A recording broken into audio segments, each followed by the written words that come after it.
As I've mentioned many times, we've been celebrating 25 years of the Mission Office this year. And throughout this year, we have had events and times when we remembered the past and celebrated that. And we are constantly looking at our present situation. And now we're going to be looking more at the future. This is Roger from the MSC Mission Office, and you're with Mission Alive. Now, having said that, looking to the future, I completely failed in the last 24 hours. Yesterday, I was going to get a video ready to upload and schedule for this morning.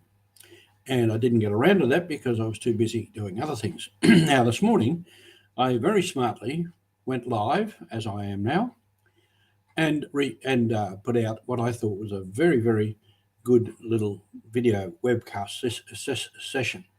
However, I had neglected to click the little button up here to the right that said go live. So I talked for 5 minutes and it didn't go anywhere.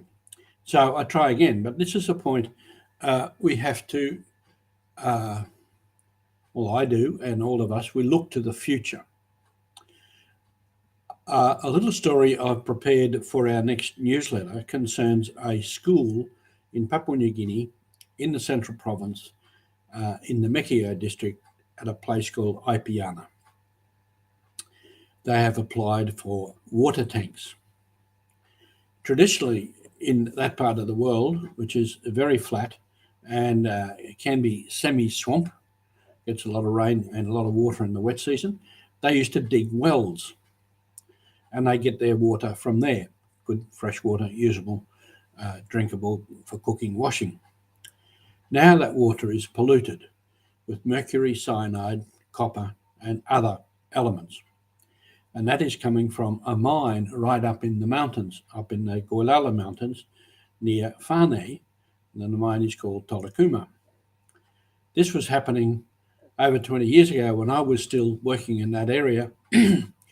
And a lot of people were a lot of people got very sick, a lot of people died. One of the sisters there who was running the School of Nursing and involved with health in that area for many years, she saw a lot of the people coming in and she got very active in trying to get the water tested and trying to get some action to stop the pollution. That fight is still going on and it has not been resolved. And of course, the mine denies any responsibility and puts other reasons why there's health issues in that area and so on and so forth. So the issue keeps going on. Now, I tell that story because one of the solutions for polluted water that we use in other parts of the world is called reverse osmosis. That forces water through fine filters and filters out the pollutants. Recently, involving this case of Ipiana School, I've consulted a water expert that I've got to know recently, and he advises that the reverse osmosis is often not the solution. It's more complicated than I knew about, than I thought. Involves, more accurate testing to see what sort of mercury, how much of this, how much of that, and to devise a system that will purify it. Otherwise, you get a reverse osmosis and all the elements just clog up the reverse osmosis filters and it all just stops. So you're back to where you were before with no water. And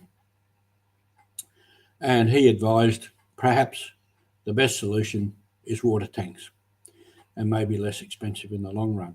But anyway, my point of making, if we're going to relaunch into the future, which I'm focusing on at the moment, the future requires us to know more about these problems, to find people who can analyse the situation accurately, and to find out more about the technology necessary, and to find out how we can find that technology within the country we're dealing with, and also then to educate and train our people on the ground to be more knowledgeable, more proficient, more competent in these areas.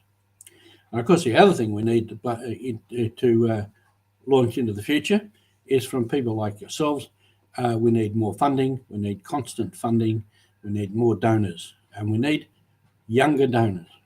Many of our people, generous people, are getting older, and some are dying, departing for the other life, and so we need more donors and we need more funding if we're going to launch into the future.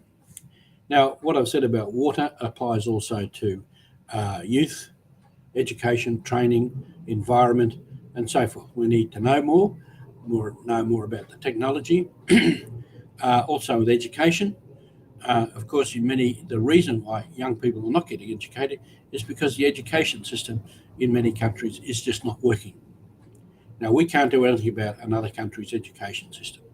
So we try to pick up the pieces and give some people a chance to get into the school system, into the training system, and have skills and knowledge for life. So the future will demand more of us, will demand ongoing understanding, ongoing knowledge, ongoing application of appropriate technology. And that's a mission into the next 25 years. And thank you for being with us. And I'm sorry for being late this morning, but I hope that you picked this up and that you will continue to support us. So have a good day and have a good week.